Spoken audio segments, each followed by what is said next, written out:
ॐ भीष्मद्रोणतटा जयद्रथजला गान्धारनीलोत्पला शल्यग्राहवती कृपेण वहनी कर्णेन वेलाकुला अश्वत्थामविकर्णघोरमकरा दुर्योधनावर्तिनी सोत्तीर्णा खलु पाण्डवैरणनदी कैवर्तकः केशवः पाराशर्यवचः सरोजममलं गीतार्थगन्धोत्कटन् नानाख्यानककेसरं हरिकथा सम्बोधनाबोधितं लोके सज्जनषट्पदैरहरः पेपीयमानं मुदा भूयात् भारतपङ्कजं कलिमलं प्रध्वंसि न श्रेयसे मूकं करोति वाचालं पङ्गुल्लङ्घयते गिरिं यत्कृपातमहं वन्दे परमानन्दमाधवं नारायणं नमस्कृत्य नरं चैव नरोत्तमं देवीं सरस्वतीं व्यासं ततो जयमुदीरयेत्। ओम श्री परमात्मने नमः। नमस्कार श्रोते हो, माधवी रघुवीर या यूट्यूब चॅनलमध्ये आपणा सर्वांचं अतिशय मनापासनं सानंद स्वागत करत आहे।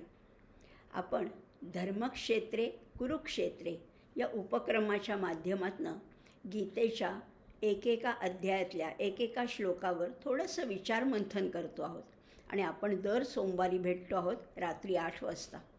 आज तर आहे नवरात्रीचा दुसरा दिवस, दुसरी माळ। कालच घटस्थापना झाली। सगळीकडे सगळ्या सृष्टीमध्ये चैतन्य भरून राहिले आणि घरोघरी महालक्ष्मी, महासरस्वती, महादुर्गेचं आगमन झालेलं आहे। नवरात्रीचे घट बसलेले आहेत, माळा आहेत। ह्या सगळ्या गोष्टी अतिशय आनंदाने आपल्या सगळ्या गृहिणी, आपल्या भगिनी सगळ्या करत आहेत। त्यामुळे आपण आज पहिल्यांदा त्या महालक्ष्मीला सुद्धा नमस्कार करू। नमो देव्यै महादेव्यै शिवायै सततं नमः, नमः प्रकृत्यै भद्रायै नियतः प्रणता स्मतान।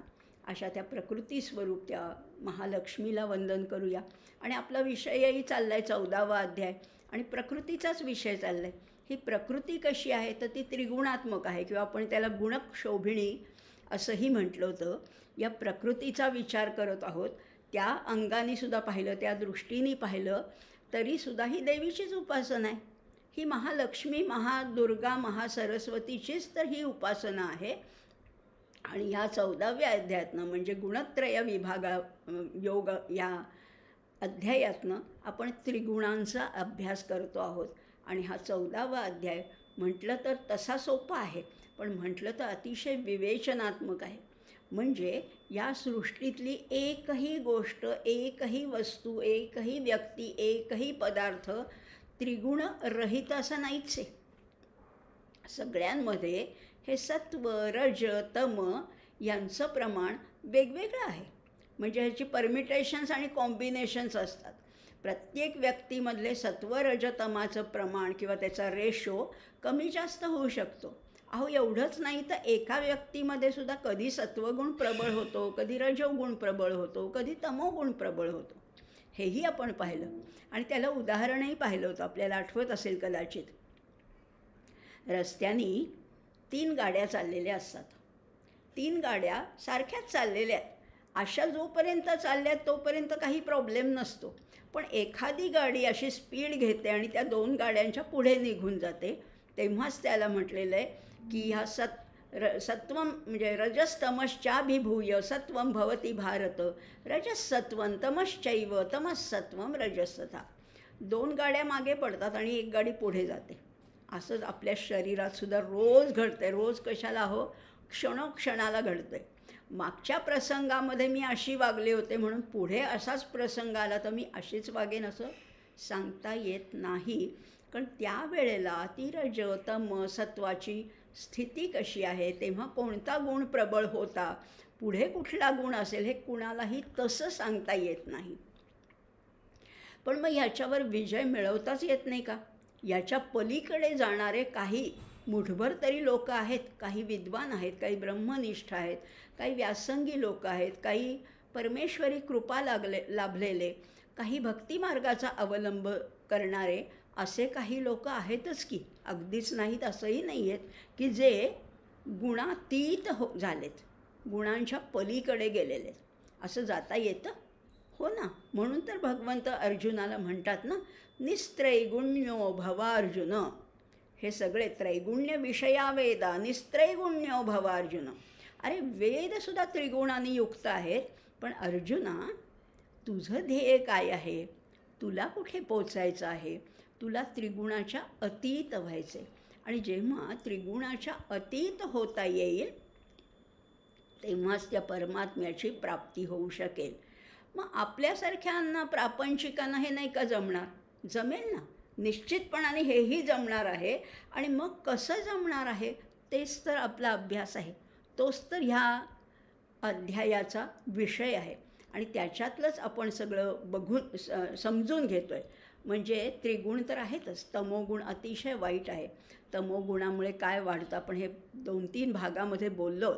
आळस आहे, प्रमाद आहे, निद्रा आहे, संताप आहे, क्रोध आहे. हे सगळं तमोगुण जितका बळावेल तेवढं वाढत जातं. तो तर आपल्याला नाहीच करायचा, त्याच्यात राहायचंच नाही आहे. असेल समजा तमोगुण, आणि आपल्यात आहेत, प्रत्येकात तमोगुण आहेच. आपण कोणीच कधी रागवलं नाही असं होतच नाही आहे. आपण रागवतो, आपण संतापतो, आपण क्रोधाविष्ट होतो, आपल्याला झोप येते, कधी कधी आळस येतो. तमोगुण आहे आणि तो आवश्यकसुद्धा आहे. पण त्याचं प्रमाण हळूहळू कमी करायचे. कशाने कमी करता येईल ना? साधनानी, अनुष्ठानानी, जपध्यानानी, नामस्मरणानी हळूहळू ह्या तमोगुणाकडनं. म्हणजे तमोगुणातसुद्धा 2 प्रकार आहेत, मलिन तमोगुण आणि शुद्ध तमोगुण. शुद्ध तमोगुणातली जी निद्रा आहे ती आवश्यक आहे.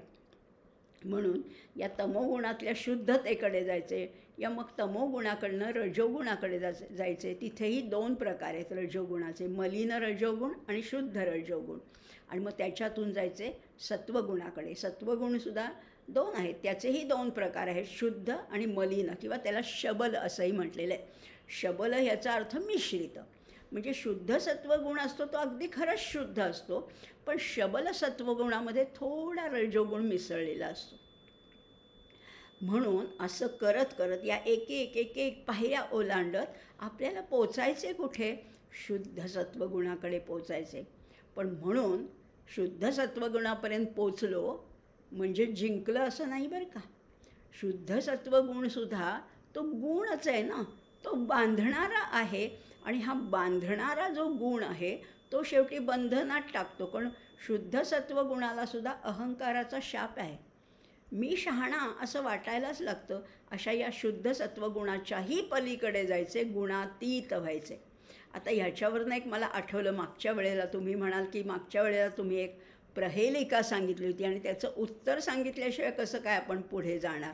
त्या प्रहेलिकेचं उत्तर बघू. आता गुण कसे आहेत तर ते हे बांधणारे गुण आहेत, हे तर आपण पाहतोय. हे गुण सगळे, गुण ह्याचाच अर्थ आपण पाहिलं तर गुण म्हणजे सूत्र, गुण म्हणजे दोरा. हे गुण बांधणार आहेत. आणि म्हणून त्याच्यावरनं मी एक तुम्हाला प्रहेलिका विचारली होती आणि त्याचं उत्तर अनेकांना आलंही असेल. मला मेसेजमध्ये काहींनी प्रश्न विचारले होते, त्याचं उत्तर आता बघूया आपण. आधी परत ती प्रहेलिका बघूया. मागचा भाग ज्यांनी पाहिला नसेल त्यांना परत थोडीशी आठवण करून देऊया. दंतैर्हीनः शिलाभक्षी, दंतैर्हीनः शिलाभक्षी निर्जीवो बहुभाषकः गुणवृंद समृद्धोपी परपादेन गच्छति. अशी प्रहेलिका होती. याचा अर्थ परत सांगते आणि मग लगेचच उत्तर सांगणार आहे बरं का. दंतैर्हीनः, दात नाही आहेत पण शिलाभक्षी, शिला म्हणजे दगड धोंडे खाते, दात नसून दगड धोंडे खाते. निर्जीवो बहुभाषकः, जीव नाही आहे, चेतना नाही आहे, पण तरी बहुभाषकः, पुष्कळ बडबड बडबड बडबड करत असतो तो. गुणवृंद समृद्धोपी, अनेक गुणांनी युक्त असा आहे, पण तरीसुद्धा उपयोग काय? परपादेन गच्छती, दुसऱ्याच्या पावलांनी चालतो. कोण आहे असा? बघा परत सांगते. दात नाहीत पण दगड खातो, जीव नाही पण बडबड करतो, गुणांनी समृद्ध आहे पण तरीसुद्धा दुसऱ्याच्या पायांनी चालतो, असा कोण? आता गुण या शब्दावर इथे श्लेष केलेला आहे. गुण म्हणजे आपण म्हणतो ना सद्गुण, एखाद्याच्या अंगात गुण आहेत ते गुण वेगळे, हे त्रिगुण वेगळे, आणि तिसरा अर्थ आहे गुण म्हणजे दोरा. अशा गुणांच्या समूहाने जो बांधलेला आहे तरीसुद्धा दुसऱ्याच्या पावलांनी चालतो, असं मी प्रश्न विचारला होता. त्याचं उत्तर आहे, अनेकांनी बरोबरही ओळखलं आहे, की पायातली चप्पल, किंवा अगदी वेगळ्या भाषेत सांगायचं असेल तर जोडा. कोल्हापुरी जोडा कसा असतो?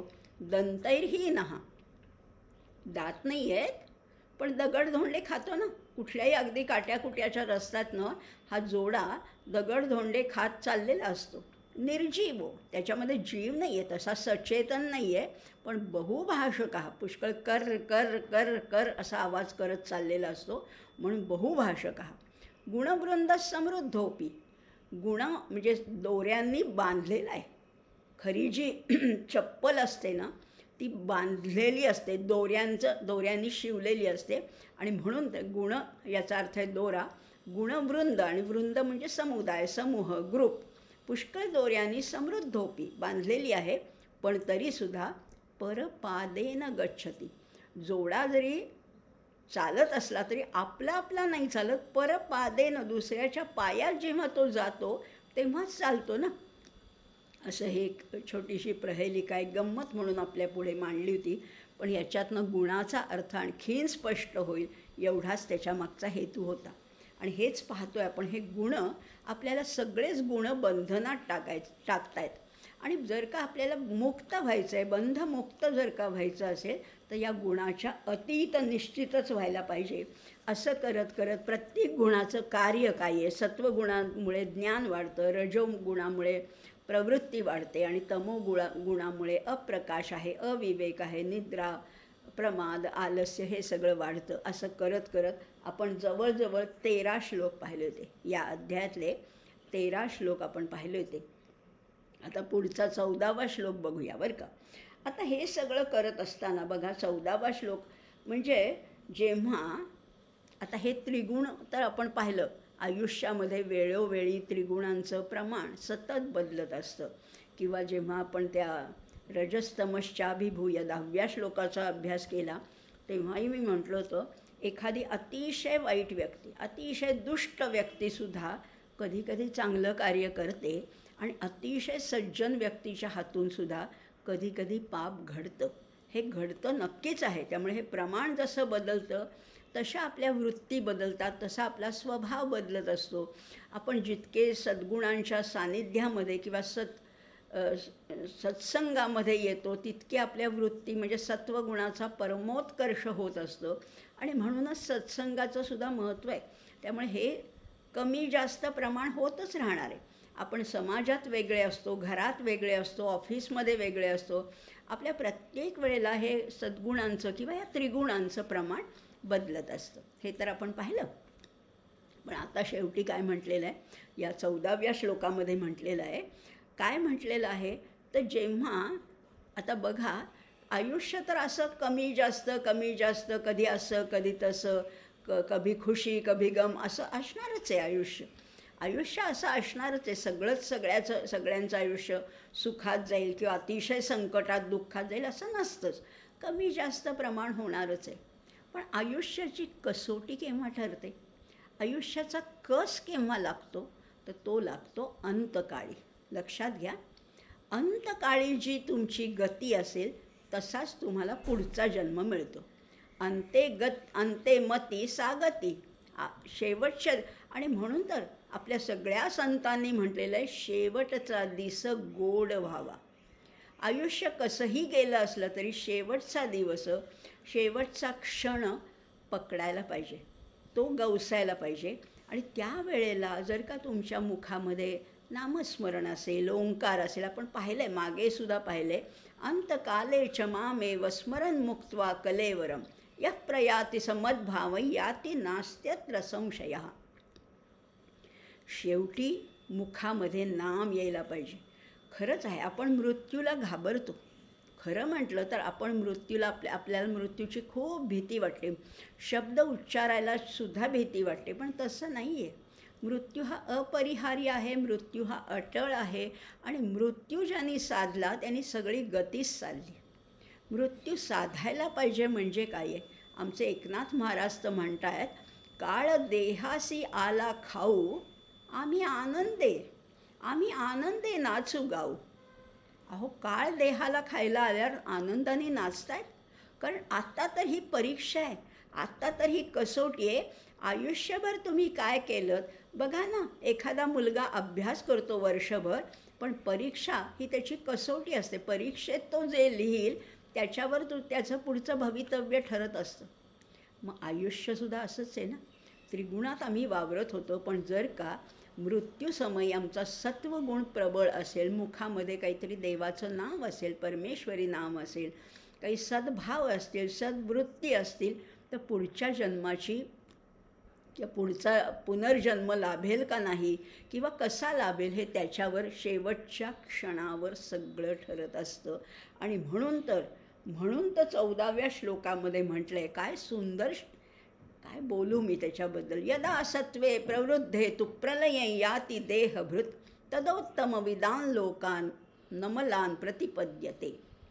यदा म्हटलं आणि तदा म्हटले. आपण ह्या जोड्या तर बघतोच. सत्वे प्रवृद्धे तू म्हटलेलं आहे. तू म्हणजे परंतु. इथे रजोगुण नाही आहे आणि तमोगुणसुद्धा नाही आहे, फक्त सत्वगुण आहे. आणि तो कसा आहे? प्रवृद्ध झालेला आहे. यदा सत्वे प्रवृद्धे तू. आणि हा जो देहभृत आहे ना, देहधारी जो आहे ना, जो जीव आहे ज्याने हा देह धारण केला आहे, तो प्रलयी याती. तो प्रलीन होतो, तो नाहीसा होतो, तो मर्ज होऊन जातो. असं जेव्हा होतं आणि तेव्हा जर का सत्वगुण वाढला असेल तर काय होतं? आधी शब्दार्थ बघूया आणि मग त्याच्यातलं व्याकरणसुद्धा फार सुंदर आहे. अर्थ तर सुंदर आहे, तत्त्वज्ञान आहेच आहे, पण व्याकरणसुद्धा बघणार आहोत. तदा उत्तम लोकाविदान लोकान. तदा उत्तम विदान, उत्तम विद म्हणजे जाणणारे. उत्तम जाणणारे जे चांगले उत्तम लोक असतात ते ज्या लोकात जातात, तदोत्तम विदान लोकान अमलान. तो लोक कसा आहे? अमलान, अमल आहे, निर्मल आहे, शुद्ध आहे. प्रतिपद्यते, पोचतात तिथे. काय अर्थ झाला आहे? हा देहधारी जो जीव आहे त्याचा जेव्हा सत्वगुण वाढलेला असतो आणि तेव्हा जर का त्याला मृत्यू आला तर तो उत्तम लोक ज्या लोकात उत्तम पुरुष ज्या लोकात जातात, ज्या निर्मळ शुद्ध लोकापर्यंत जातात, त्या लोकामध्ये हाही पोचतो. प्रतिपद्यते असा त्याचा अर्थ इथे म्हटलेला आहे. बघा हां, आता बघूया. आता हे करत असताना एक आधी व्याकरणातलं मला स्वतःला आवडतं म्हणून तुम्हाला ते आधी बोलते. सत्वे प्रवृद्धे दोन्हीची वापरली आहे, सप्तमी विभक्ती वापरली आहे. यदा सत्वे प्रवृद्धे, जेव्हा सत्वगुण वाढलेला असतो तेव्हा. दोन्हीची सप्तमी आहे तेव्हा त्याला सती सप्तमी असं म्हटलं जातं. मागे आपण पाहिलं होतं, अगदी पहिल्या अध्यायातसुद्धा मी सांगितलं होतं तुम्हाला, कदाचित आठवत असेल. धर्मे नष्टे कुलंकृत्स्नम अधर्मोऽभिभवत्युत. धर्म नष्ट झाल्यानंतर सगळीकडे अधर्माचं राज्य माजतं असं पाहिलं होतं आपण. म्हणजे जेव्हा दोन क्रिया एकाच वेळेला होतात तेव्हा सती सप्तमी असं त्याला एक संस्कृत व्याकरणातलं एक अतिशय मनोहारी असं एक रूप आहे. इथे सुद्धा तेच म्हटलेलं आहे, जेव्हा सत्वगुण वाढलेला असतो तेव्हा. यदा सत्वे प्रवृद्धे काय होतं? प्रलयी याती देहभृत. हा जो देहधारी जीव आहे, भृत म्हणजे धारण करणारा, तो प्रलयी याती, त्याचा मृत्यू होतो. तेव्हा तदोत्तम विदान लोकान, उत्तम पुरुष, उत्तम जन ज्या लोकापर्यंत जातात त्या लोकाला हाही पोचतो. आता बघूया याचा पूर्ण अर्थ. 14वा श्लोक सगळेच महत्त्वाचे आहेत खरं म्हटलं तर. बघा आता हा जो सज्जन माणूस आहे, सत्कार्य करणारा आहे, सत्शील आहे, तो काय करतो, अनेक साधनांच्या अनुष्ठानाने तमो रजोगुणाचा कमी निराश करतो. पूर्ण काढता येत नाहीत, पण तमोगुण कमी केला, रजोगुण कमी केला, त्यांच्या संस्कारांचा प्रभाव हळू करत कमी करतो. मग अशा वेळेला काय होतं, सत्वगुण प्रकर्षाला जातो, परमोत्कर्ष सत्वगुणाचा होतो. आणि मग अशा वेळेला काय होतं माहिती आहे का, मन कसं होतं, रागद्वेष विरहित होतं. राग नाही आणि द्वेष नाही, दोन्ही तितकेच बाधक आहेत बरं का. अनुरागसुद्धा वाईट आणि द्वेष तर वाईटच आहे. द्वेष तर वाईटच आहे, पण अतिप्रेम किंवा अति आसक्तीसुद्धा वाईट. मग असा सत्वगुण वाढतो तेव्हा रागद्वेष रहित होतं. रागद्वेष रहित झालं की साहजिकच कामक्रोधरहित मन होतं. आणि मग ते झाल्यानंतर निर्मळ होतं मन, शुद्ध होतं, द्वंद्वरहित होतं, विक्षेपरहित होतं. आणि मग अशा वेळेला त्यामुळे बाह्य विषयांच्या आसक्तीमधून, बघा ना, ही सगळी आसक्ती ही बाहेरची आसक्ती आहे ना. मला हे पाहिजे, मला ते पाहिजे, मला असं पाहिजे, या बाह्य विषयाच्या आसक्तीमधनं तो हळूहळू निवृत्त होतो. आणि निवृत्त झालं की आतली गोडी त्याला चाखता येते. मग मन कसं होतं सांगू का, अंतर्मुख होतं, विरक्त होतं. आणि मग परमेश्वर चिंतनामध्ये ते सहजपणाने एकाग्र होऊ शकतं. मन कसं आहे, मन 10 दिशांनी धावत असतं सारखं. त्याला इतके विषय आहेत, कुठे काय आवाज आला, कुठनं काय वास आला, कुठलं काही दृश्य दिसलं, चाललं मन तिकडे, 10 दिशांनी खेचत असतं. पण जेव्हा सत्वगुण वाढतो तेव्हा मनाला त्या परमेश्वर चिंतनाची ओढ लागायला लागते. आणि मग अशा सत्वगुणप्रधान उपासकाला कधीही अधोगती प्राप्त होत नाही. एवढा तर आपला नक्कीच फायदा होणार आहे सत्वगुण वाढला तर. मागेच सांगितलं होतं ना भगवंतानी, पार्थ नैवेह नामुत्र विनाशस्तस्य विद्यते नहि कल्याणकृत कश्चित दुर्गतींतात गच्छति. आत्मसंयम योगामध्ये 6व्या अध्यायामध्ये भगवंत म्हणाले होते ना, नहि कल्याणकृत कश्चित, कल्याणकारी शुभ कर्म करणाऱ्या भक्ताला, उपासकाला कधीही दुर्गती प्राप्त होत नाही. इथे सुद्धा तेच सांगितलं आहे. सत्वगुण वाढला की तुम्ही खाली तर नक्कीच जाणार नाही. मग कुठे जाणार तेही बघणार आहोत आपण. बघा, आता उत्तमविद असे जे लोक आहेत ते ज्या लोकामध्ये जातात, आता शास्त्रामध्ये 7 स्वर्ग सांगितलेले आहेत. 7 स्वर्ग, ओम भूः भुवः स्वः महः जनः तपः आणि सत्यम असे 7 लोक सांगितलेले आहेत. आणि त्याच्यापैकी तपलोक आणि सत्यलोक हे प्रकाश स्वरूप असे उत्तम लोक आहेत. सत्वगुण वाढला ना की ते शेवटचे हे पहिले 5 सोडून 6वा आणि 7वा जे लोक आहेत ते प्रकाश स्वरूप, ज्ञान स्वरूप असे लोक आहेत. तिथे या सत्वगुणी माणसाला जाता येतं किंवा प्रपद्यते, अमलान प्रतिपद्यते असं म्हटलेलं आहे. आणि तिथे जाण्याचा फायदा काय आहे, तिथे जाण्याचा लाभ काय आहे, तिथे जन्म जरा दुःख याच्यापैकी काही नाही आहे. जन्म जरा सगळी जी दुःख आहेत ते इथे या मर्त्य लोकातच आहे. वरती गेल्यावर तिथे काही दुःख नाही, फक्त सुख आहे. पण लक्षात घ्या, हा मोक्ष नाही बरं का, हा मोक्ष नाही आहे. ते उत्तम लोकामध्ये जातात, पण तिथून ती मर्यादा संपली, त्या पुण्याचा साठा संपला की पुन्हा परत यावं लागतं, हेही सांगितलेलं आहे. आता बघूया आणखीन या श्लोकाबद्दल बोलू तेवढं खरं तर कमीच आहे. बघा, आता आपण ह्या सप्तलोकाबद्दलसुद्धा आणखीन थोडंसं जाणून घेणार आहोत. सत्वगुण वाढला तर त्याचं फळ कुठलं मिळतं, सत्वगुणाची वृद्धी झाली आणि त्याच्यात जर का मृत्यू आला तर उत्तम कर्म करणाऱ्यांच्या निर्मल दिव्य लोकाला तो प्राप्त होतो. आता वायुपुराणात हे 7 लोक सांगितलेले आहेत. शास्त्रात आत्ता मी म्हटलं काय हे 7 लोक आहेत. भूलोक म्हणजे पृथ्वी आहे, भुवर लोक बघा आता आपण एक एक एक एक मर्यादा जाणून घेतो आहे. भूलोक म्हणजे हा पृथ्वी लोक आहे. भूवर लोक म्हणजे पृथ्वी आणि स्वर्ग ह्याच्यामधलं जे अंतराळ आहे त्याला भुव म्हटलेलं आहे. स्वर्लोक म्हणजे सूर्य आणि ध्रुव याच्यामधला जो लोक आहे त्याला स्वर्लोक म्हटलेलं आहे, म्हणजे वरचा स्वर्गलोक. महरलोक जो आहे तो सूर्य आणि नक्षत्र यांच्यामधला जो लोक आहे त्याला महरलोक म्हटलेला आहे. जनलोक कोण आहे तर ब्रह्मदेवाच्या मानसपुत्रांचा जो लोक आहे त्याला जनलोक म्हटलेला आहे.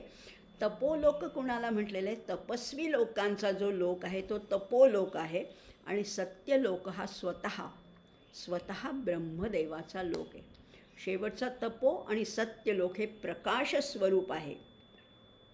आणि जो सात्विक महात्मा असतो त्याला निश्चितपणाने ह्या लोकांचा अनुभव येतो आणि म्हणून उत्तम लोक प्राप्त होतं असं म्हटलेलं आहे.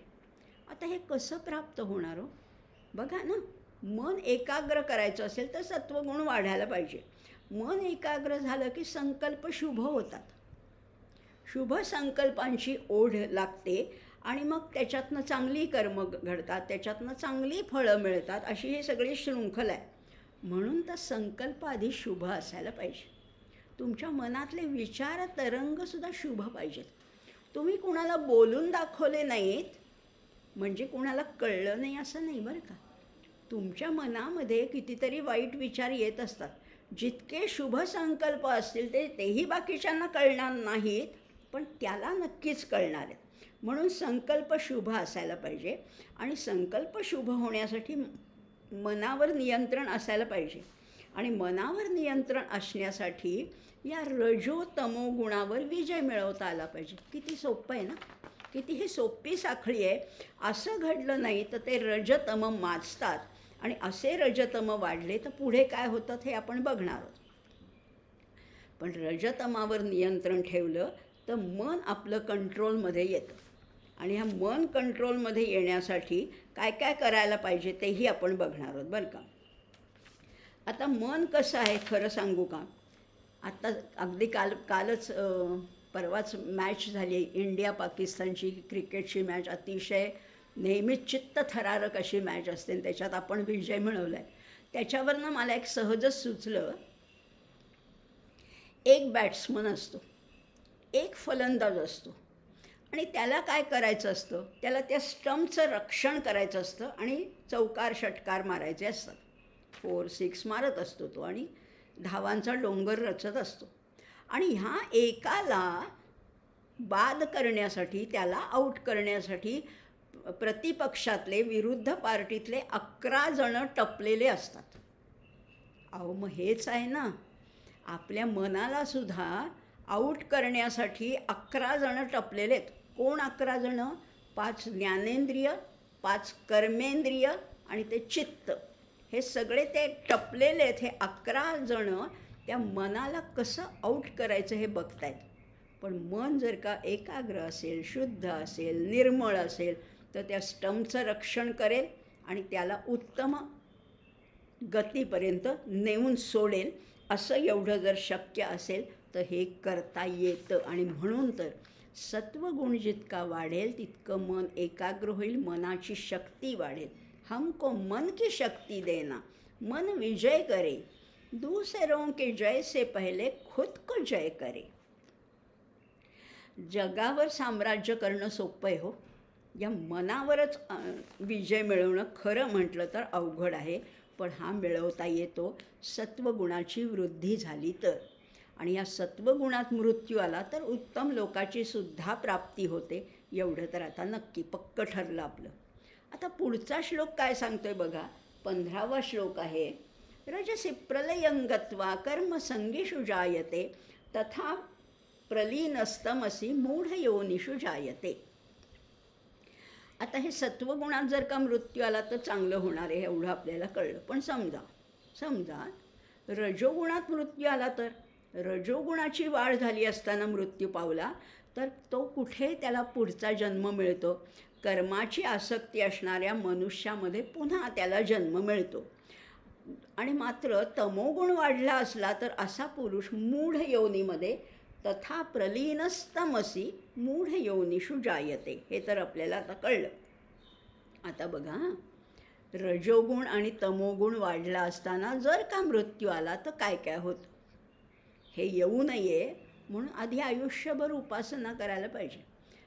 अंतकाळी त्या परमेश्वराचं नाव घेऊ. आपण 8व्या अध्यायापासून बघतोय. अंतकाळी नाव घेऊ, मग कशाला आयुष्यभर एवढे कष्ट करायचे, असं होत नाही. आयुष्यभर ज्याची सवय असते तेच मुखात येण्याची शक्यता असते. येईल अशी खात्री नाही आहे, पण शक्यता आहे. म्हणून तर आयुष्यभर हा नामस्मरणाचा, जपध्यानाचा, अभ्यासाचा, ग्रंथांचा हा अभ्यास करायचा, भक्ती मार्गाने जाण्याचा प्रयत्न करायचा.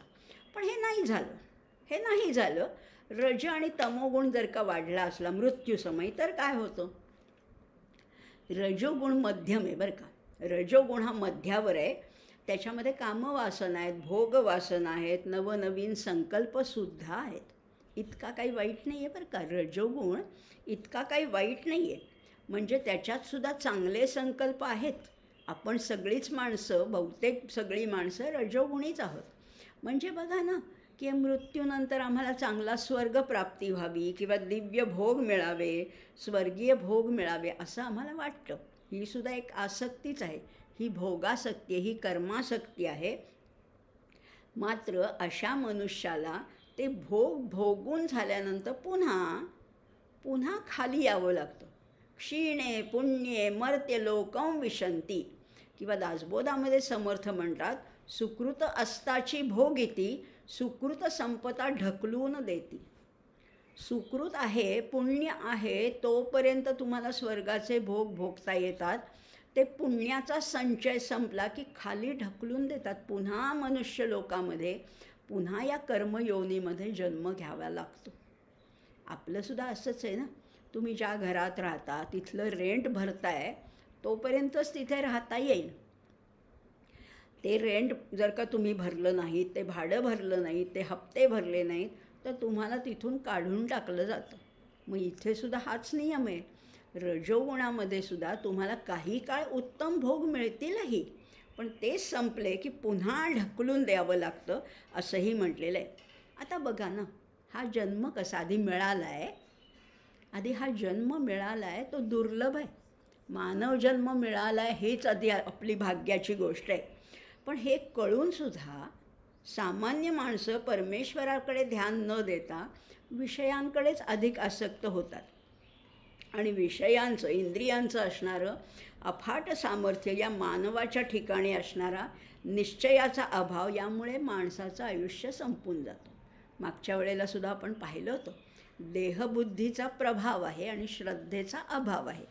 इथेही तेच सांगितलं आहे की इंद्रिय कशी आहेत, अतिशय बलशाली आहेत, आणि बुद्धीचा किंवा निश्चयाचा आमच्याकडे अभाव आहे. यामुळे हे सगळं करू वाईट नाही, आम्हाला सगळं कळतं आहे, पटतं आहे, बरोबर आहे, पण वळतं आहे कुठे? हे करायचं आम्ही ठरवतो, पण आज नको, उद्या करू, पुढच्या सोमवारी करू, 1 तारखेपासून करू, पुढच्या वर्षी, असा आमचा संकल्प आम्ही पुढे ढकलतो आणि असं आयुष्य संपून जातं. या पंचेंद्रियांची, ज्या विषयांची जी तृष्णा आहे ना, ही तृष्णा फार मोठी असल्यामुळे बहुसंख्य माणसं, बहुतेक सगळीच माणसं कळत नकळत या इंद्रियांचे दास बनतात. एकनाथ महाराज तर म्हणतात, माणसाने संसार जरूर करावा. संसार वाईट नाहीच आहे, पण संसाराचं व्यसन असू नये. आणि खरंच आमचे आचार्यसुद्धा तेच सांगतात. ही पंचज्ञानेंद्रिय आहेत ना, ती पंचज्ञानेंद्रिय नुसती फरफटत असतात आपल्याला. शब्दादिभिः पंचभिरेव पंचत्वमापुस्वगुणेन बद्धाः कुरंग मातंग पतंग मीन भृंगानरः पंचभिरंजितः किम. 5 इंद्रियत. कानांना काय, कशाचं आकर्षण आहे? शब्दाचं. डोळ्यांना रूपाचं आहे. रसनेला त्या रसाचं आकर्षण आहे. त्वचेला स्पर्शाचं आकर्षण आहे. नाकाला त्या वासाचं आकर्षण आहे. म्हणजे बघा ना, असे एक एक प्राण्यांची उदाहरणं आचार्यांनी विवेक चूडामणीमध्ये दिलेली आहेत. हरणाला काय आवडतं? हरणाला ध्वनीचं आकर्षण आहे, संगीताचं आकर्षण आहे. हत्तीला स्पर्शाचं आकर्षण आहे. पतंग जो दिव्यावर झेप घेतो त्याला रूपाचं किंवा ज्योतीचं आकर्षण आहे. मीन त्याला रसाचं किंवा पाण्याचं आकर्षण आहे.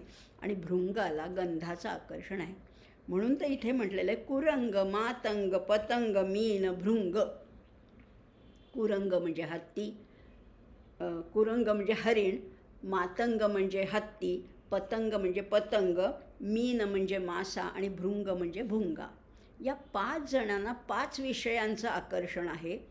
अहो, माणसाला तर या 5ही विषयाचं आकर्षण आहे. म्हणून तर माणूस आपली वाताहात करून घेतो. इतकं सुंदर आयुष्य मिळालेलं असतानासुद्धा त्याचं जे सार्थक आहे, त्याची जी कृतार्थता आहे, तिच्याकडे डोळेझाक करून, तिच्याकडे दुर्लक्ष करून माणूस विषयोपभोगामध्ये गढून जातो. खरं म्हटलं तर उपभोग वाईट आहेत का? मग हे दिलेत कशासाठी? इतकी सुंदर सृष्टी आहे, इतके सुंदर खाद्यपदार्थ आहेत, इतके सुंदर ऐकण्यासारख्या काही गोष्टी आहेत. मग दिलं आहे कशासाठी? आपल्यासाठीच आहे ना. उपभोग हे माणसासाठीच असतात, पण माणूस हा उपभोगासाठी नाही. लक्षात घ्या, आपल्यासाठीच आहेत. म्हणून उपभोग कोणत्या सीमारेषेपर्यंत घ्यायचे, किती मर्यादेपर्यंत घ्यायचे, याचा विवेक माणसाकडे हवा. विषयांचं जे कोणी अतिरिक्त सेवन करतात, मर्यादेच्या पलीकडे सेवन करतात, त्यांच्यासाठी विषय म्हणजे विष आहे, असा धोक्याचा इशारा एकनाथ महाराजांनी सुद्धा दिलेला आहे.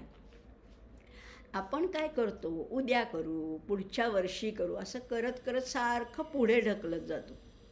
पण हे पुढे ढकलताना काय होतं सांगू का? त्या भुंग्याची कशी अनवस्था प्रसंग त्याच्यावर ओढवला तसंच आपलं होतं.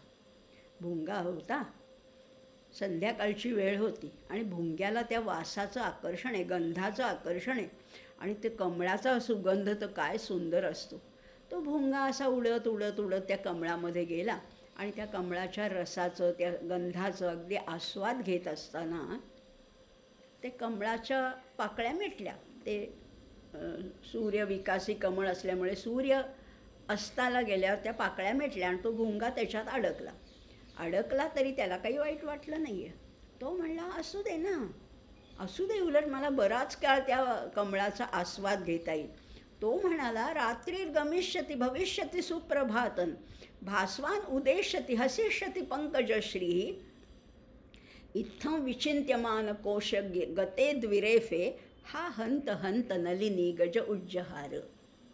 त्याला काय वाटलं, रात्रीर्गमिष्यति, रात्र जाईल, भविष्यति सुप्रभातम, चांगली सकाळ होईल, भास्वान उदेष्यति, सूर्य उगवेल, हसिष्यति पंकजश्री, हे कमळ उमलेल परत उद्या सकाळी, असा विचार करणाऱ्या भुंग्याचं जे विचार मंथन चालू होतं, एवढ्यात काय झालं, हा हंत हंत नलिनी गज उज्जहार. ही नलिनी जी होती, कमल दल जे होतं, कमळाची जी मृणाल होते, तेवढ्यात एक हत्ती आला आणि त्यांनी ते कमळ एकदम उखडून टाकलं, तोडून टाकलं. आता कसं काय, जरी सूर्य उगवला, जरी सकाळ झाली, जरी सगळ्या गोष्टी झाल्या, तरी आता हे कमळ उमलणार नाही. आपलंही असंच होतं बरं का. आपणही ठरवतो की असं करू, पुढच्या वर्षी मी नक्की हे करणार आहे. असं करता करता कधी काळाचा फटका बसेल, कधी यमराज येऊन ठाकेल, माहिती नाही आहे ना. म्हणून तर आत्ताचा क्षण पकडायचा आहे, आत्ताचा क्षण हातात घ्यायचा आहे. आजपासनं नाही, आत्तापासनं लगेच सुरुवात करायची. सत्कर्माला उशीर करायचाच नाही, लगेच ताबडतोब. आणि मग हे पंचेंद्रिय वाईट नाही आहेत, विषयसुद्धा वाईट नाही आहेत. किती सेवन करावं, काही खायचंच नाही का, काही प्यायचंच नाही का, एक मधुर संगीत ऐकायचंच नाही का? अहो ऐका ना, आपली शरीर प्रकृती उत्तम राहावी एवढं पंचेंद्रियांचं विषयांचं सेवन नक्की करा. मर्यादेपलीकडे गेलं तर त्याचं विष होतं. आणि विष काय करतं, विष माणसाला एकदाच मारतं, पण हे विषय वारंवार थोडे थोडे करत आपल्याला माणसाला मारत असतात. आणि मग माणसाला स्वतःचं अधःपतन बघावं लागतं. खरंच आहे, माणसाला स्वतःचं अधःपतन बघावं लागतं, नरकयातना भोगाव्या लागतात. आवश्यकतेपेक्षा अधिक धनाची सुद्धा इच्छा करू नये, तेही दुःखदायक ठरतं. कारण धन काय आहे, हे उपजीविकेसाठी साधन आहे. आणि शेवटी त्याला म्हटलं आहे उपजीविका. ती उपजीविका आहे, पण मुख्य जीविका वेगळीच आहे. लक्षात घ्या, मुख्य जीविका ही परमेश्वराशी जोडलेली आहे आणि उपजीविका ही आपल्या संसाराशी जोडलेली, ती उप आहे. प्रमुख काय आहे? परमेश्वर. आणि कुठेही कधीही पैशांनी सुख मिळणार नाही. मला वाटते की मला असे कोट्यावधी रुपये मिळाले तर मी सुखी होईन. नाही हो, अजिबात नाही.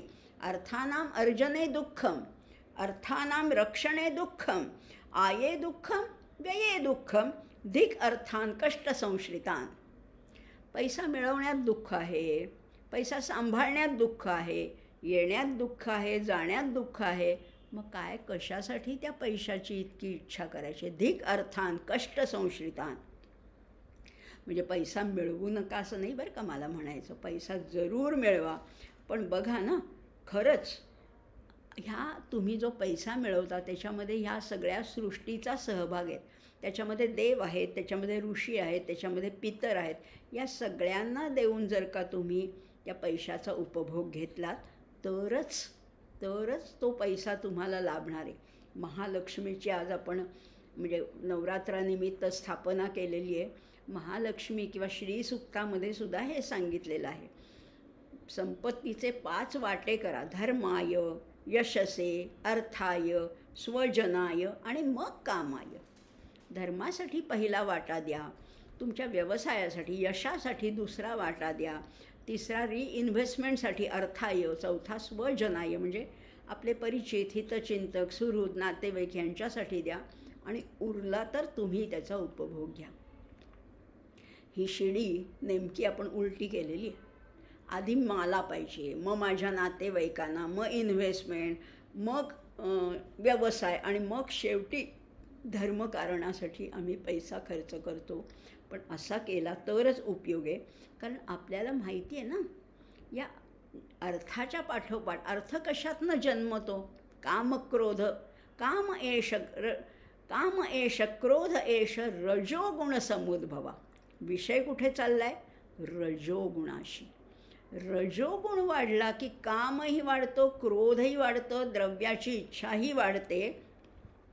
त्यामुळे ते तिन्ही नको आहे. पुढे आपण बघणार आहोत 17व्या अध्यायामध्ये की ही तिन्ही नरकाची द्वारं आहेत. त्यामुळे दुसऱ्याचा द्वेषही करू नका. दुसऱ्याचा द्वेष करणं म्हणजे त्याच्या अंतरात्म्यातल्या परमेश्वराचा द्वेष करण्यासारखं आहे. परमेश्वराचा द्वेष करू नका. आणि द्वेषाने जो आंधळा होतो त्याला मात्र हे काही कळत नाही. आणि म्हणून हा रजोगुण वरवर मोहक वाटला, आकर्षक वाटला तरी अतिशय क्लेश देणारा, घात करणारा असा तो आहे. कामवासना, भोगवासना वाढतात आणि पुन्हा खाली यावं लागतं. आणि मग तमोगुण कसा आहे? तथा प्रलीनस्तमसी. मग अशी प्रलयही याती देहभूत म्हटलं होतं. आता प्रलयाच्या ऐवजी प्रलीन वापरलेला शब्द आहे. तथा तमसी प्रलीनः. तमोगुणामध्ये जेव्हा मृत्यू येतो तेव्हा काय होतं मग त्याचं? तेव्हा बघा ना, तमोगुणामध्ये विवेक नाही आहे, वैराग्य नाही आहे, दैवी संपत्तीचा तर अभावच आहे. मग काय आहे काय त्याच्यात? मूढत्व आहे, जाड्यत्व आहे, अविवेक आहे, प्रमाद आहे, निद्रा आहे, आळस आहे, अप्रवृत्ती आहे, निष्क्रियता आहे. मग अशा तमोगुण वाढलेला असताना जर का मृत्यू आला समजा, अशा वेळेला मृत्यू आला तर मग पुढचा जन्म कुठे मिळतो? पशु, पक्षी, नीच योनी, किडा, मुंगी, वृक्ष, तिर्यक योनी ह्याच्यामध्ये त्याला मृत्यू येतो असं सांगितलं आहे. म्हणजे सत्वगुणामध्ये जर का सत्वगुण वाढला असताना मृत्यू आला तर उत्तम लोक प्राप्त होतात. रजोगुण वाढलेला असताना मृत्यू आला तर स्वर्गाचे भोग थोडे दिवस घ्यायला मिळतात पण पुन्हा मनुष्य योनीमध्ये यावं लागतं. आणि तमोगुण वाढला असताना जर का मृत्यू आला तर अधोयोनी किंवा नीच योनीमध्ये जावं लागतं. आता तेही आपण पुढे आणखीन पुढच्या 18व्या श्लोकामध्ये तेही बघणार. सामान्य मनुष्य कसा असतो? अहंता आहे, ममता आहे, या आणि एकनाथ महाराजांनी फारच रूपक केले बरं का याच्यावर. या अहंता आणि ममता बरं का, माणसाच्या ठिकाणी अहंता आहे आणि ममता आहे, त्या दोन्हीचे लग्न होऊन त्यांच्या पोटी मोह नावाचा पुत्र जन्माला आला असं नाथांनी गमतीने म्हटलेलं आहे. मोह म्हणजे काय आहे? मोह म्हणजे आपण म्हणतो तो मोह नाही बरं का. मोह म्हणजे विचारशून्य अवस्था किंवा द्विधा मनस्थिती जी अर्जुनाची झाली होती. जे आहे ते नाही असं वाटणं ह्यालाच भ्रम म्हटलेलं आहे, त्यालाच मोह म्हटलेलं आहे. किंवा व्यवहारामध्ये आपण ज्याला मृगजळ म्हणतो, मृगजळसुद्धा वाळवंटातून जात असताना दूरवर कुठेतरी पाणी दिसतं, आजूबाजूला झाडं दिसतात आणि तिथे काहीतरी पाणी मिळेल अशी एक आशा वाटायला लागते, म्हणून आपण जातो. तर कुठलं काय, पाणी नाही, झाडं नाही, काही नसतं तिथे. पण तो एक भ्रम असतो. आयुष्यसुद्धा भ्रमच आहे खरं तर. हे मिळालं की मला सुख मिळेल असं मला वाटतंय, मी तिथपर्यंत पोचते तोपर्यंत ते मृगजळ असतंच. आणि हे षड्रिपू इतके आहेत ना, यांनी मनावर घाला घातला की तो माणूस आणखीन तामसी होत जातो.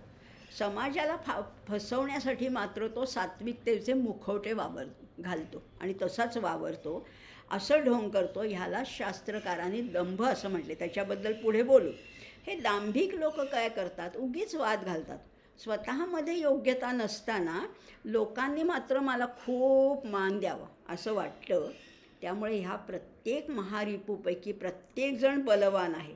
एकेकापी अनर्थाय, एकसुद्धा अनर्थाला कारणीभूत आहे. आणि त्यातल्या त्यात काम आणि क्रोध जिंकणं हे तर अशक्यप्रायच आहे. काम क्रोध हे अगदी सेनापती आहेत, लीडरच आहेत त्याचं म्हटलेलं आहे. मग ह्या एका जन्मात ह्या सगळ्या 6 शत्रूंना कसं काय आम्ही जिंकणार असं वाटतं.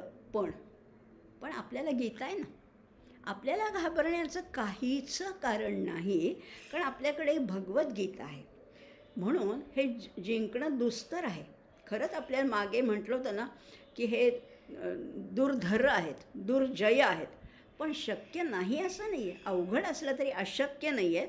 मग कसं जिंकायचं त्यांना? भक्तियोगाचा आश्रय करून, उपासनेला दृढ चालवावे असं करून, प्रयत्नात खंड न पडता अशी साधना केली आणि जसं जसा अभ्यास दृढ होत जाईल तसं अंतःकरणात फक्त फक्त फक्त परमेश्वराला स्थान देण्यासाठी अंतःकरणच उत्सुक असेल, तेव्हा हे सगळे शत्रू काढता पाय घेतील. त्यांना वेगळं त्रास द्यायची गरज नाही, हरवायची गरज नाही आहे. मन दृढ करा, एकाग्र करा, परमेश्वराला स्थान द्या, आपोआप बाकीचे शत्रू निघून जातील. सूर्य उगवल्यावर कुठे अंधार राहतो, तसेच हे सगळे पळ काढतील. त्याच्यासाठी मनोविजय आवश्यक आहे. आणि त्रिगुणात्मक होण्यासाठी सगळ्यात महत्त्वाची गोष्ट आहे ती म्हणजे मनावर विजय मिळवणं. क्रिकेटचंही उदाहरण आपण पाहिलं. मन आणि चित्ताचे विषय जसे जसे असतील तसा माणूस घडत जातो बरं का. मनुष्य विषयामध्येच लिप्त राहिला आणि ऐहिक सुखासाठी जर का फक्त धडपडत राहिला तर त्याचं फळ फक्त दुःख आहे, दुःखच आहे. पण जर का मनाचे चित्ताचे विषय ईश्वराचे असतील तर मात्र परोपकाराचे असतील, निस्वार्थी भावनेचे असतील तर त्या मनुष्याचं व्यक्तिमत्व उंचावतं, उत्तुंग होत जातं असंही त्याच्यामध्ये म्हटलेलं आहे. त्यामुळे ह्या तमोगुणाचं आणि रजोगुणाचं फळही आपण पाहिलं. आता बघूया आणखीन त्रिगुणाचं. एकेका श्लोकावर बोलू तेवढं कमी हो. हा अध्याय इतका सुंदर आहे. त्रिगुणांचाच प्रभाव कर्मावर पडतो. रोजचीच कर्म बरं का, रोजचीच. आपण मागच्या वेळेस मी पाहिलं, सांगितलं होतं. साधं गृहिणीचं कर्म असो, साधं झाडूवाल्याचं कर्म असो, साधं परिचारिकेचं कर्म असो, तुमचे जसे तुमचे गुण असतील, त्रिगुणाचं प्राबल्य जसं बदलत असेल तशी तशी तुमची कर्म बदलतात. त्रिगुणांचा प्रभाव हा कर्मावर असतो. त्यामुळे प्रत्येक गुणापासून काय काय फळ मिळतं हेही भगवंतांनी स्पष्ट केलेलं आहे. आणि ते म्हणतात, कर्मण सुकृतस्याहु सात्विकं निर्मलं फलं रजसस्तु फलं दुःखम अज्ञानं तमसः फलं. सात्विक कर्म असतं ना, त्याच्यातनं काय प्राप्त होतं? सुख मिळतं, ज्ञान मिळतं, वैराग्य प्राप्त होतं. राजस कर्म जर का केलं तर त्याच्यातनं दुःख प्राप्त होतं. आणि तामस कर्मातनं फक्त अज्ञान आहे, फक्त अज्ञान. म्हणजे सत्वगुण वाढला ना की पुण्यकर्माची गोडी वाढायला लागते. मला काहीतरी मिळण्यापेक्षा मला दुसऱ्याला, गरजवंताला, ज्याला आवश्यकता आहे, जिथे काही कमी आहे तिथे मला द्यावंसं वाटतं. पुण्यकर्म आतून करावंसं वाटतं, कोणासाठी नाही, पब्लिसिटीसाठी नाही, फोटोसाठी नाही, कशासाठीही नाही, पण ही पुण्यकर्माची गोडी आतून वाढायला लागते. रजोगुण वाढला की मात्र कामना, आसक्ती, प्रसिद्धीची हाव, लोभ वाढायला लागतो. आणि जेव्हा तमोगुण वाढतो तेव्हा मात्र बुद्धी मूढच होते, विचारशून्य होते आणि म्हणून तेव्हा माणसाचं रूपांतर अक्षरशः राक्षसात होतं. राक्षसासारखा तो वागायला लागतो. आपण म्हणतो ना की हा अगदी पशुतुल्य आहे, असंही होतं. आणि हे मात्र या तमोगुणी माणसांना हे कळतही नाही. आपण ह्या चिखलात फसत चाललो हेही त्यांना कळत नाही. समर्थ तर आमचे फार सुंदर या तमोगुणी माणसांचं वर्णन करतात. कळेना कळेना कळेना ढळेना, ढळेना ढळे संशयो ही ढळेना, गळेना गळेना अहंता गळेना, बळे आकळेना मिळेना मिळेना. आपल्याला कळत नाही हेही यांना कळत नाही. आपल्याला कळत नाही. आपल्याला एवढं तर कळायला पाहिजे की मला खरंच काही कळत नाही, एवढं तर कळायला पाहिजे. पण ह्यांना कळेना कळेना कळेना ढळेना. आणि काय ढळेना? ढळेना ढळे संशयोही ढळेना. संशय काही त्यांचा सरत नाही. जेव्हा संशय सरतो तेव्हा श्रद्धा बलवान होते. बलीयसी, श्रद्धा बलीयसी असं म्हटलेलं आहे. मग ही श्रद्धा दृढ व्हायला पाहिजे असेल तर संशय जायला पाहिजे. त्याच्यासाठी आपल्याला काही कळत नाही हे कळायला पाहिजे. गळेना गळेना अहंता गळेना. यांचा अहमपणासुद्धा काही गळून जात नाही, संपतच नाही हो. बळे आकळेना, आणि काही कळतच नाही. मिळेना मिळेना. मग यांना मिळणार कसं? ते परमपद असेल, ते आत्मतत्व असेल, मिळणार तरी कसं? असं त्याचं वर्णन केलेलं आहे.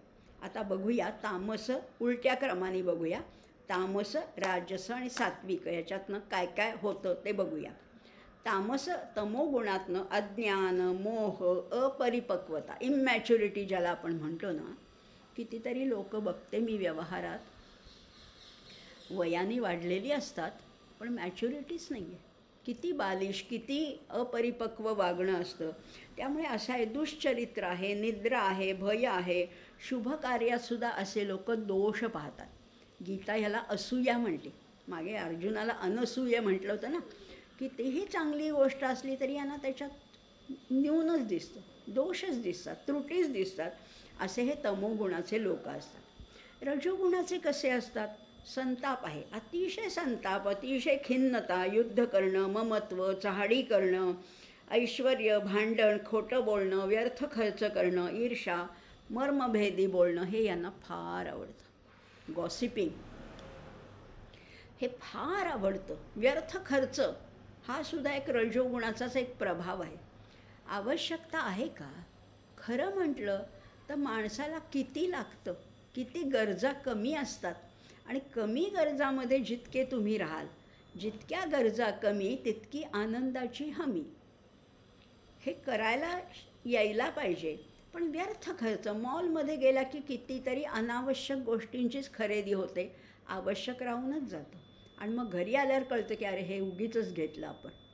हे तरी निदान रजोगुणी माणसांना एवढं तरी कळतं, तमोगुणी माणसांना तर तेही कळत नाही. पण तमोगुणातनं रजोगुणाकडे, रजोगुणाकडे कडनं सात्विक गुणाकडे, सत्वगुणाकडे जायचं हे तर आपलं ठरले. मग सात्विक माणसं कशी असतात? आनंद, प्रसन्नता, उन्नती, प्रकाश, निर्भयता, संतोष, श्रद्धा, अहिंसा, चातुर्य, पराक्रम, प्रावीण्य या गोष्टी त्यांच्याकडे बघायला मिळतात. अशी माणसं स्वतः प्रसन्न असतात आणि आसपासचं वातावरणसुद्धा प्रसन्न करून टाकतात. त्यांच्या सहवासात आल्यावरच आपल्याला बरं वाटतं. किंवा एखादी व्यक्ती आपल्या घरी नुसती येऊन गेली, एक 10 मिनटं जरी येऊन गेली तरी आपलं घर एकदम शुचिर्भूत झाल्यासारखं वाटतं. प्रसन्नता, आणि ही प्रसन्नता ही संसर्गजन्य आहे. एखादी सत्वगुणी व्यक्ती प्रसन्न असेल की ती लागण आपल्यालाही होतं, आपणही प्रसन्न होतो. आणि असे संतोष असतात, समाधान. त्यांच्याकडे काही सगळ्या गोष्टी परिपूर्ण असतात असं नाही, पण संतोष आहे, श्रद्धा आहे, पराक्रम आहे, चातुर्य आहे. चातुर्य असेल ना तर तुम्ही कमी पैशातसुद्धा अतिशय आनंदाने राहू शकता. प्रावीण्य पाहिजे, एखाद्या गोष्टीत तरी प्रावीण्य पाहिजे, अशी सात्विक माणसं असतात. पण जगामध्ये अशी नसतात ना, सगळीच माणसं अशी नाहीच आहेत मुळी. शिवमहिम्नामध्ये तर म्हटलेलं आहे, रुची नाम वैचित्र्या द्रुज कुटील नाना पथजुषाम. रुची वैचित्र्य आहेच ना. मग रुजू आहेत, कुटील आहेत, मध्यम माणसं आहेच. जगामध्ये किती कपटी माणसं आहेत, किती सज्जन माणसं आहेत, किती मध्यम माणसं आहेत, सगळं आहे. सूर्योदय झाला, सात्विक माणसांना आनंद होतो की चला आता चैतन्य, ऊर्जा, आता कामं करायची आहेत, असं हे सगळं सात्विक माणसांना वाटतं. पण दुराचारी माणसांना नको वाटतं. सूर्य कशाला उगवला, रात्रीच बरं होतं, आम्हाला चोऱ्या माऱ्या करायला बरं होतं. रस्त्याने जाणारे वाटसरू त्या सूर्योदय झाला की त्यांना प्रकाश मिळाला की बरं वाटतं. पण काही दुष्ट चोऱ्या करणारे जे लोक आहेत, वाटमारे जे आहेत, त्यांना सूर्य उगवला की भय वाटायला लागतं, दुःख वाटायला लागतं. कारण सूर्य हाच मुळे सत्वगुण प्रधान आहे. पण सूर्य जरी बघा, आता सूर्यामध्ये सुद्धा आत्ता जरी मी म्हटलं सूर्य उगवला की काय प्रसन्नता, काय चैतन्य, काय ऊर्जा, काय उत्साह वाटायला लागतो, तो आहे त्याचा सत्वगुण. पण त्याचा जो ताप होतो ना दुपारी 12 माध्यान्नीच्या उन्हाला 11 ते 2-2:30 जो तो तापतो, तो जो ताप आहे तो रजोगुण आहे. आणि सूर्याला कधी कधी ग्रहण लागतं, तो त्याचा तमोगुण आहे. म्हणजे सूर्यसुद्धा त्रिगुणांनी युक्त आहे, तर तुम्ही आम्ही काय. असं हे त्रिगुणाचं इतकं उत्तम विवेचन भगवंतानी केलेलं आहे. तेव्हा मानवाने एवढंच शिकायचे की तमोगुण आणि रजोगुण कमी करायचा आहे, सत्वगुण वाढवायचा, आणि शेवटी सत्वगुणाच्या सुद्धा अतीत होऊन आपल्याला मुक्ती मिळवायची. आणि म्हणून सांगितलं आहे कर्मण सुकृतस्याहुस, कर्मणः सुकृतस्य आहुः. सुकृत म्हणजे गुड डीड, उत्तम कर्म, सत्कर्म, सुकृत. कर्मणः सुकृतस्य आहुः सात्विकं निर्मलं फलम. त्यामुळे हे सगळं सात्विक निर्मल फल आहे. रजसस्तु फलं दुःखम. रजोगुणाचं फळ आहे दुःख, आणि तमोगुणाचं फळ आहे अज्ञान. आणि आहुः शब्द वापरला आहे. आहुः याचा अर्थ आहे म्हटलं जातं. सत्वगुणाचं फळ निर्मळ आहे, पुण्यकारक आहे असं म्हटलं जातं. आहुः असा शब्द इथे वापरलेला आहे. फार सुंदर आहे, फारच छान आहे. 16वा श्लोक झाला. आता 17व्याकडे बघूया आपण. आता सत्वात् संजायते ज्ञानं रजसो लोभ एव च प्रमाद मोहौ तमसो भवतो ज्ञानमेव च. काय म्हणतात बघा आता. सत्वात् संजायते ज्ञानं, तेच सांगितलं आहे पण वेगळ्या शब्दात सांगितलं आहे. आता सत्वगुण वाढला असताना आपण मागे पाहिलं होतं यदा सत्वे प्रवृद्धेतु, हे पाहिलं होतं. आता सत्वातून काय संजायते, जायते म्हणजे उत्पन्न होतं, आणि संजायते म्हणजे उत्तम प्रकाराने काय उत्पन्न होतं. सत्वात संजायते ज्ञानम रजसो लोभ एव च. सत्वात ही पंचमी विभक्ती होती. सत्वापासून काय उत्पन्न होतं, ज्ञान निर्माण होतं. रजसहा ही पण पंचमीच आहे. रजसहा लोभ एव च. रजोगुणापासून कशाची उत्पत्ती होते, निर्मिती होते, लोभाची. तमसहा प्रमाद मोह. तमोगुणापासून प्रमाद आणि मोह उत्पन्न होतात. भवतः अज्ञानमेव च. आणि त्याच्यातनं अज्ञानाचंच उत्पत्ती होते. आता बघूया याचा शब्दशः अर्थ पाहिला. आता आणखीन थोडा विस्तृत पाहूया. सत्वापासून ज्ञान आहे, रजोगुणापासून लोभ आहे, आणि तमोगुणापासून प्रमाद आणि मोह आहे. राजसक्रिया या बाहेरून मोहमयी दिसतात पण आतून दुःखकारकच असतात. बघा, काही गोष्टी आपण बाहेरच्या रंगरूपाला भुलतो आणि आतमध्ये ते फळ किडकं निघतं. अहो, कडुलिंबाच्या लिंबोळ्यासुद्धा वरती दिसायला किती आकर्षक असतात. पिवळा धमक्क रंग, त्यांचा तो असा लांबुळका आकार आकर्षक असतात, पण आतमध्ये विषमय असतात. त्यामुळे ह्या सगळ्या ज्या ज्या गोष्टी वरतून चांगल्या आहेत त्या आतमध्ये चांगल्या असतीलच असं नाही. आणि रजोगुण हा नेमका तसाच आहे. मग त्यातनं आपण शिकायचं काय, तर रजोगुण आणि तमोगुण हे मानवाचे अधःपतन घडवतात.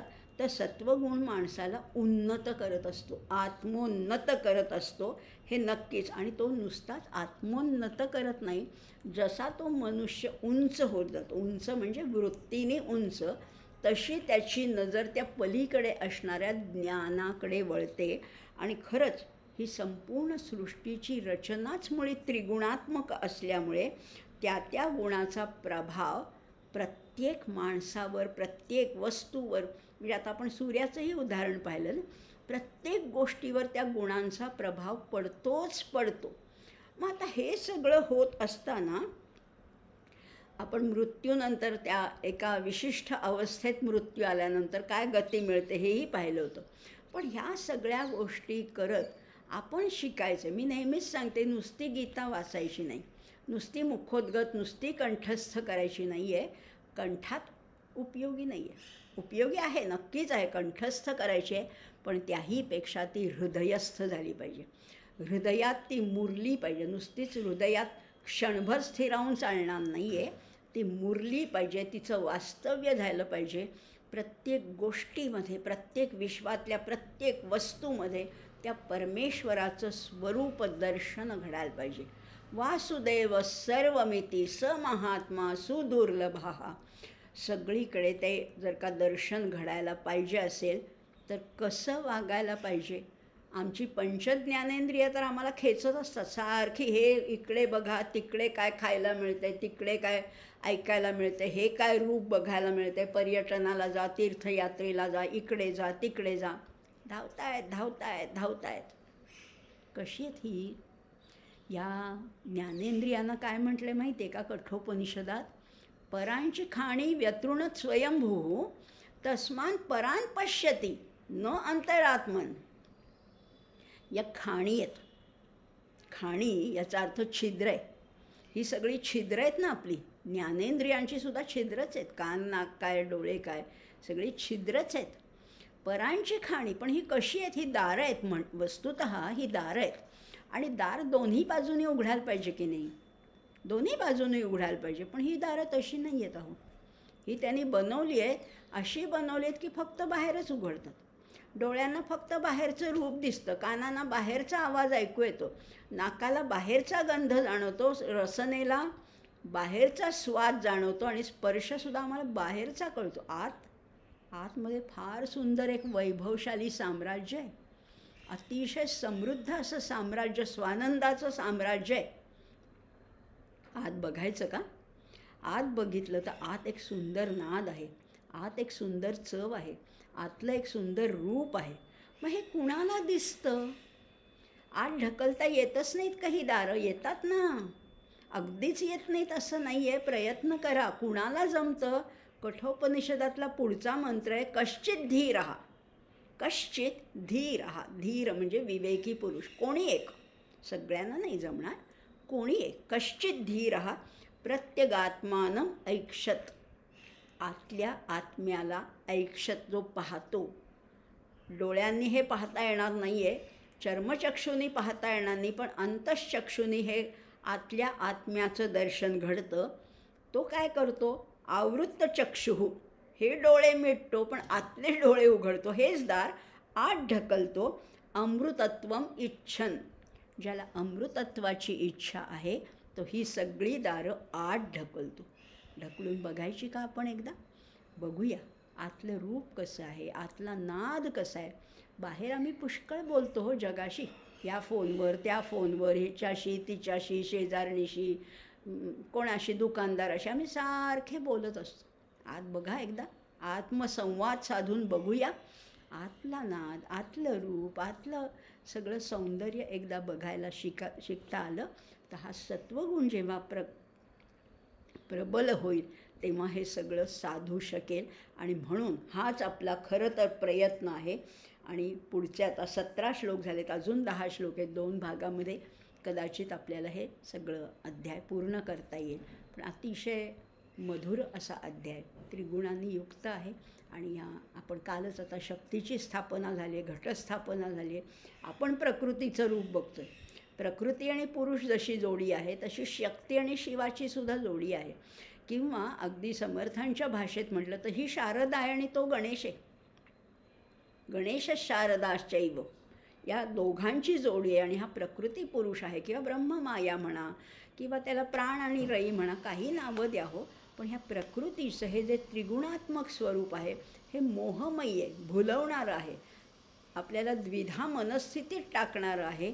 पण याच्यातनं बाहेर पडायचं तर तिचाच हात धरायचा आहे, तिचीच कृपा संपादन करायचे. आणि तेच जर का साध्य झालं तर हळूहळू प्रयत्न आपले आहेत, पण कृपा परमेश्वराची जर का लाभली तर आपल्याला हे निश्चितपणाने साध्य करता येईल. हा सत्वगुण वाढवता येईल. थोडा प्रयत्नपूर्वक काहीतरी त्याच्यातली प्रगती करता येईल, उन्नती साधता येईल.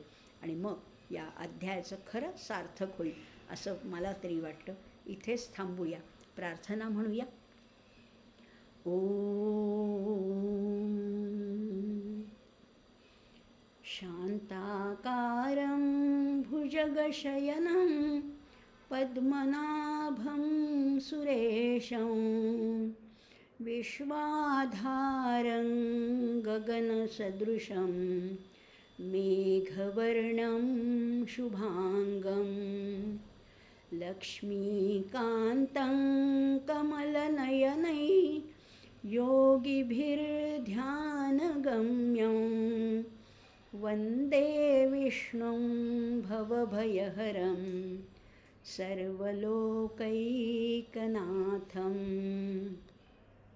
यं ब्रह्मा वरुणेन्द्ररुद्रमरुतस्तुन्वन्ति दिव्यैस्तवैः वेदैः साङ्गपदक्रमोपनिषदैर्गायन्ति यं सामगाः ध्यानावस्थिततद्गतेन मनसा पश्यन्ति यं योगिनो यस्मात्